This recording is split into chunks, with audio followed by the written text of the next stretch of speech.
Hi అండి. ఇది వచ్చేసి నేను మినీ బ్లాగ్ అనమాట. నేను నైట్ అయితే ఇదిగోండి సాంబారు తర్వాత పప్పు అయితే బయట నుండి తెప్పించుకున్నాము. తర్వాత ఇంకా ఇప్పుడైతే మేము తినేస్తున్నాం అనమాట. నైట్ 9:30 అట్లా అవుతుందండి.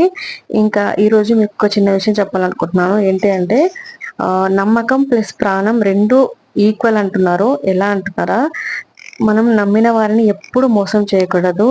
అలాగే మనల్ని మోసం చేసిన వారిని కూడా మనం ఎప్పటికీ అంటే మళ్ళీ తిరిగి నమ్మకూడదు అనమాట. ఇది బాగా గుర్తుపెట్టుకోవాలి. ఈ రెండు పోతే రెండు తిరిగి రావు అనమాట. ఓకేనా, మీకు అర్థమైంది అనుకుంటున్నాను. ఓకే ఫ్రెండ్స్, ఈ వీడియో నచ్చితే తప్పకుండా లైక్ చేసి షేర్ చేయండి. ఇంకా ఫుల్ వీడియో అయితే ఛానల్ నేమ్ కింద అయితే ఉంటుంది. ఒకసారి చూసి ఎలా ఉందనేది కామెంట్ చేయండి. నచ్చితే సబ్స్క్రైబ్ చేసుకోండి. ఓకేనా, థ్యాంక్ యూ ఫర్ వాచింగ్.